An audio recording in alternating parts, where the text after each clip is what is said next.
या अल्लाह बचा ले मेरे मालिक। दोबारा नहीं आऊंगा यहाँ से, इस बार के लिए बचा ले मेरे मालिक, दोबारा नहीं आऊंगा। अल्लाहु ला इलाहा इल्ला हु वल हय्युल कय्यूम ला ताखुजुहु सिनतुन वला नौम लहु मा फिस समावाति व मा फिल अर्द मन ज़ल्लज़ी यशफ़उ इंदहु इल्ला बिइज़निहि यअलमु मा বাইনা আইদিহিম। ভাই কুয়াশা দেখছেন? পাগলের মতো কুয়াশা। ডানে তো কিছু দেখাই যাচ্ছে না। সামনে মনে হয় 100 ফিট দূরে আছে আমার থেকে বাইকটা, তাও দেখতেছি না।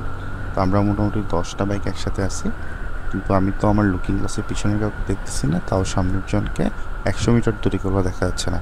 যদিও আমরা কমিউনিকেটরে কানেক্টেড আছি, কিন্তু সবাই খুব স্লোলি রাইড করতেছে, কারণ সামনে 100 মিটার দূরে কেউ কাউকে দেখতে পাচ্ছি না। যাই হোক, আমরা এখন কুমিল্লা শহরের একটা বাইপাস রোডে আছি। আমরা গোমতী সেতু দিয়ে ব্রাহ্মণবাড়িয়া যাব।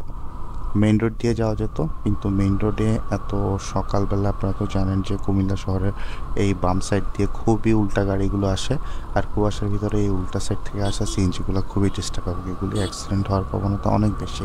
তাই আমরা চিন্তা করি যে না, আমরা বাইপাস রোড দিয়ে যাব, তাহলে আর উল্টা গাড়ি পাওয়া যাবে না। আর এই রোডটা দিয়ে যেতে হলে যদিও একটু স্লো চালানো হবে, কিন্তু একটু সাবধানে চালালেই হয়ে যাবে, যেহেতু সকালবেলা অটো রিক্সা কম থাকবে। কিন্তু অন্তত অটো রিক্সা কম থাকলেও উল্টো সাইড দিয়ে কোনো গাড়ি আসবে না, যেটা কুয়াশার মধ্যে সবচেয়ে ডেঞ্জারাস জিনিস, উল্টো সাইড থেকে গাড়ি আসা। ভিডিওটা করার আগে বেশ কয়েকবার আমি আমার ক্যামেরা মুছে দিই, নাহলে কিন্তু কুয়াশা বোঝা যাবে না। আর অ্যাকচুয়ালি ভিডিওটা করার মেন উদ্দেশ্য হচ্ছে শীতের সকালে যে কত বেশি কুয়াশা পড়তে পারে ওটা দেখানোই ছিল আমার মেন উদ্দেশ্য। তবে একটা জিনিস কি, এই শীতের মধ্যে রাইড করলে কিন্তু ঠান্ডাটা অত বেশি মনে হয় না।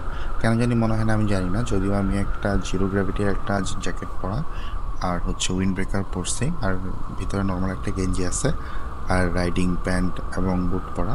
ঠান্ডা কিন্তু অত বেশি লাগতেছে না, কিন্তু চোখের মধ্যে প্রচুর ঠান্ডা লাগতেছে, যেহেতু ভাইজর ওঠানো। কারণ ভাইজর নামানো থাকলে এই অবস্থায় কিছুই দেখানো যাবে না। প্রায় ক্যামেরায় কি দেখতেছেন তারপর আমি বলতে পারতেছি না, কিন্তু ভাইজার নামানো থাকলে আমি 1 হাত ধরেও দেখতাম। কিন্তু ঠান্ডা অতটা আমার কাছে লাগতেছে না, কিন্তু বা চোখের মধ্যে প্রচুর ঠান্ডা লাগতেছে এবং চোখ দিয়ে টপ টপ করে পানি পড়তেছে।